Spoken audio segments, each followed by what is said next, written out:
Au Culturel 2.0. Aujourd'hui, je reçois un jeune garçon de talent incroyable. Il est auteur, compositeur, interprète, acteur.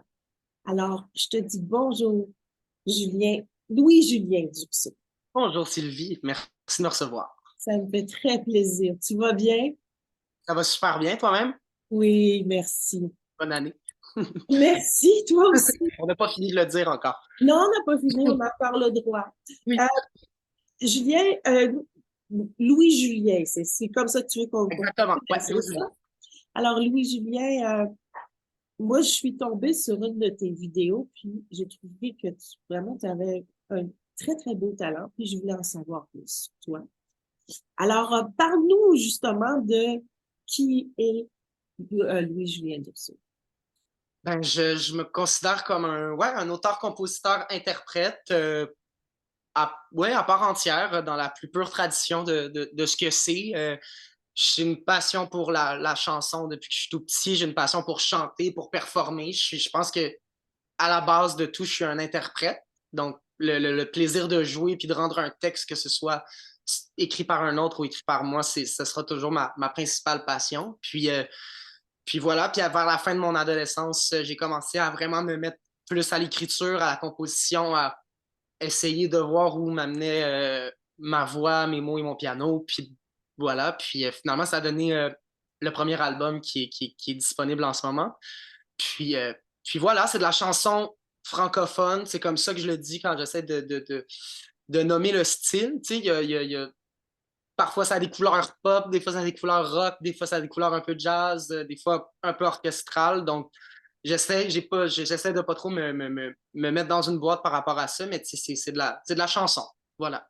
Et si les gens se demandent où ils ont vu ta bête, si on t'a vu déjà, ça Ça serait se où, peut. Louis-Julien? Ça se peut que vous m'ayez vu dans la série Stat, plus récemment à Radio-Canada. L'effet secondaire pour les plus jeunes, qui est une série jeunesse. J'ai fait ces gars-là avec Sugar Sammy et Simon-Olivier Fecteau quand j'étais beaucoup plus jeune. Puis sinon, ça se peut que vous entendiez ma voix dans quelques traductions de films parce que le doublage prend aussi une bonne partie de ma vie d'acteur. Donc voilà, ça se peut que tout ça vous soit familier. Et justement, as-tu étudié en acting comme comédien? C'est- quelles sont tes études au niveau artistique? J'ai commencé, pour ce qui est d'être comédien, j'ai commencé à faire ce travail-là quand j'avais 12 ans. Donc, je suis vraiment un enfant de la télé, comme on dit. Mhm. Puis voilà, j'ai commencé à prendre des cours de théâtre puis de jeu devant la caméra parce que mes parents voyaient bien que fallait me faire quelque chose parce que j'avais le goût. J'ai commencé à prendre des cours de jeu avec Patrick Huneau, qui est Mhm. un coach, un comédien, puis un directeur de casting très connu à l'interne. Puis c'est là qu'une agente est arrivée pendant une des présentations de ce qu'on faisait dans les ateliers. Puis elle m'a repéré, puis elle m'a bien aimé, je pense. Puis depuis ce temps-là, je suis avec cette agente-là qui s'appelle Joanne Goujon. Puis donc, j'ai vraiment appris sur le top depuis 10 ans en jouant, simplement en jouant, en me faisant coacher par différents coachs, mais c'est vraiment en travaillant que j'ai fait mon école. Puis en musique, ben, je prends des cours de piano depuis 14 ans. J'ai pris des cours de chant quand j'étais jeune, autant jazz que classique. Puis là, ça fait un an que j'étudie au Cégep Saint-Laurent en chant jazz. Donc, c'est vraiment vers ça que tu te diriges ou c'est une amalgame de tout, t'aimes tout? Il y a de quoi, ben, tu sais, c'est sûr que j'ai un amour profond pour jouer. J'aime ça jouer des personnages, j'ai toujours aimé ça. Euh, il y a de quoi dans faire de la scène qui me branche particulièrement. Tu sais. Donc, c'est sûr que si on me demandait de choisir entre le jeu télé ou cinéma, puis même le travail de studio, puis d'enregistrement, puis de composition, ça reste quand même que ce qui me branche le plus, c'est d'être devant le public, puis de livrer un message, puis d'essayer d'être le plus et divertissant et touchant possible. Puis voilà, cette technique-là me fascine beaucoup. Donc, je pense que ce serait vers ça. Je pense que je suis fait pour chanter et c'est ce qui me passionne le plus. Et là, en étant tout jeune, t'as tout juste 21 ans. Ouais, exactement. Ouais. Donc, t'as plein d'avenues, puis plein d'années devant toi pour réaliser tout ça. Mais là, en 2023, est sorti un album. Parle-nous de cet album. C'est un album qui s'appelle Des mains sur ma nuque. C'est le ramassis, si je peux dire, de 7 chansons qui sont en fait mes premières qui ont passé le temps parce que, tu sais, quand on commence à écrire des chansons, on en écrit plein, des bonnes et des moins bonnes parfois. Puis voilà, puis ces chansons-là, c'est elles qui ont passé le test de mon amour pour elles, c'est elles qui sont restées. Puis je me suis dit, il faut que je les sorte. Puis ça fait super longtemps que je travaille à les enregistrer, puis je veux trouver un moyen de les sortir puis de les rendre accessibles. Puis ça a été super long. Puis là, c'était vraiment en 2023, j'étais comme si c'est pas cette année, ça se peut que ce soit jamais, parce que aussi ma tête créative n'était pas capable de se remettre à la composition tant qu'on dirait que ces chansons-là n'étaient pas sorties de mon système. Donc, c'est vraiment, je les appelle mes chansons adolescentes. Donc, c'est mes chansons d'ado qui a de la peine, d'ado amoureux, d'ado qui découvre la vie. Puis voilà. Et puis, tu as des musiciens avec toi, tu as des Oui, amis.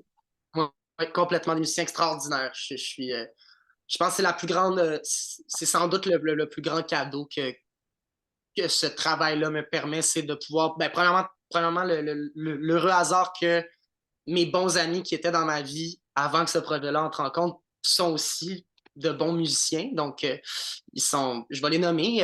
Oui, certainement. Au piano Simon Boisseau, que vous connaissez peut-être. Il y a 2 albums à son actif de son projet instrumental solo piano. Sinon, il est dans Barber for the Queen, un band montréalais qui commence à faire beaucoup parler.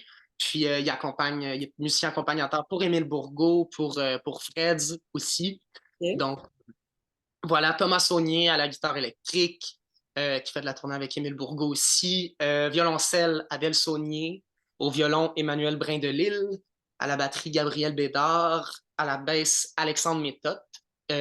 Oui, aux voix, Lily-Rose Bolduc et Nora Lapointe-Riverain.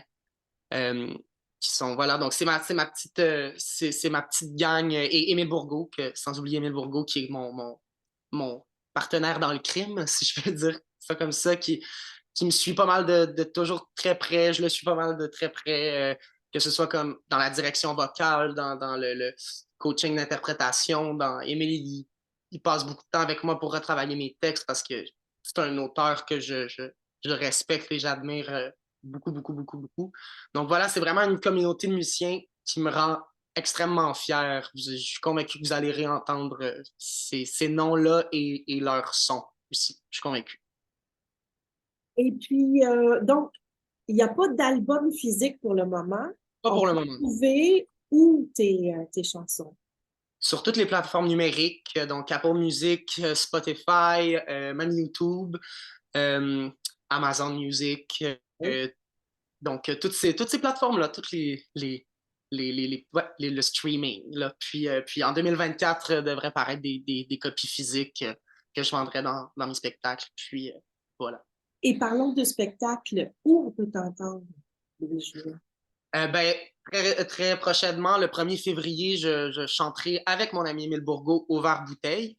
Ce sera la 2e édition de notre spectacle Un soir ensemble, qui est comme qu'on essaie de faire un petit peu, à peu près, on va essayer de le faire à peu près aux 6 mois pour, même quand des fois, des fois on peut être pris dans un travail de studio ou de promotion, puis Émile puis moi, on a envie de remonter sur scène puis de ne pas perdre cette énergie-là puis cette envie-là. Donc, c'est un moyen pour nous d'offrir un spectacle unique qui fitterait pas qu'on pourrait pas faire en tournée, je pense, parce que c'est beaucoup des fantasmes d'interprètes. On a envie de chanter ça, on a envie de s'échanger nos chansons, on a envie d'en casser des nouvelles devant les gens. Donc, c'est vraiment un petit laboratoire. Donc, ça va être la 2e édition. Si vous étiez là la première, ça va être un spectacle Oui. semblable, mais différent aussi. Puis, voilà, à mesure que les éditions vont avancer, on espère que ce soit une petite tradition pour nous et pour les gens que de faire ça. Et où peut-on se procurer les billets pour ce spectacle de Vert Bouteille du 1er février? Sur le point de vente, donc si vous allez sur le point de vente, vous écrivez Émile Bourgault ou Louis-Julien Dursault. Sinon, le lien de la billetterie est rendu disponible et sur la page Facebook d'Émile et sur ma page Facebook et sur nos profils Instagram respectifs. Donc, voilà. Et puis, si on parlait de tes rêves, Oui, qu'est-ce que, où tu te vois dans quelques années, là, une fois les études terminées?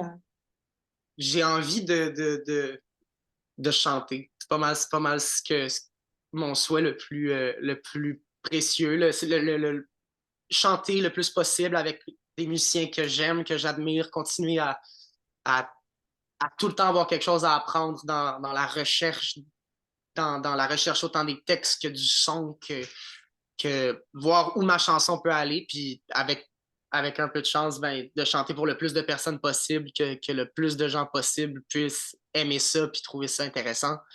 Puis voilà, puis faire de la tournée, découvrir le Québec, peut-être l'Europe, si jamais c'est quelque chose que j'aimerais. Euh, puis voilà.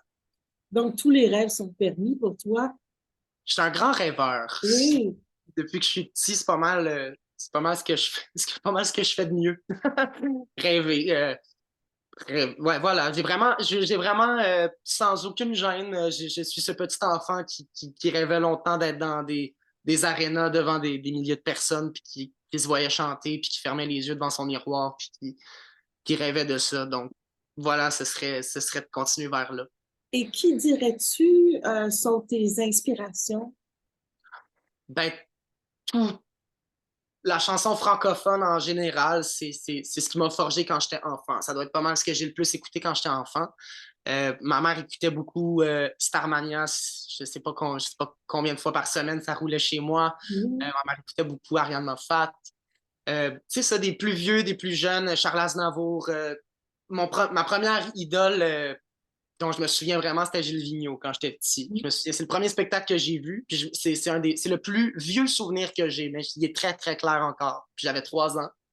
Puis je l'ai vu devant un micro dire des choses, chanter des choses avec tellement de passion que j'ai fait, c'est ça que je veux faire plus tard. Donc, Gilles Vigneault. Puis là, après ça, dans mon adolescence, ben, je me suis mis à découvrir un peu plus la musique, un peu plus l'aspect musical, justement, des instrumentistes, des musiciens. J'ai commencé à écouter un peu plus de rock, de progressif. Je suis tombé, j'ai découvert Sting, Peter Gabriel, puis là, je suis tombé là-dedans comme un enfant. Là, j'ai tout dévoré, The Police, puis Carquois aussi. Euh, voilà, donc c'est très, très, très, très, très diversifié. Mhm. Mais je te dirais que la première personne qui m'a fait dire je veux chanter, c'est Gilles Vigneault. Puis plus tard à l'adolescence, la première personne qui m'a fait dire j'ai envie de créer des sons, de créer des chansons, je pense que c'est Ariane Moffat. Ouais. Ben, Louis-Julien, je te souhaite le meilleur parce que vraiment, euh, ton talent est assez transcendant. Puis j'espère vraiment que les gens vont te découvrir à travers ton album sur les plateformes numériques, à travers tes spectacles. Et moi, mon petit doigt me dit qu'on va entendre parler de toi dans les prochaines années. Merci beaucoup, beaucoup. C'est super, Merci je l'espère. et à très bientôt. À très bientôt. Merci beaucoup, Sylvie. Bye bye. Bonne journée.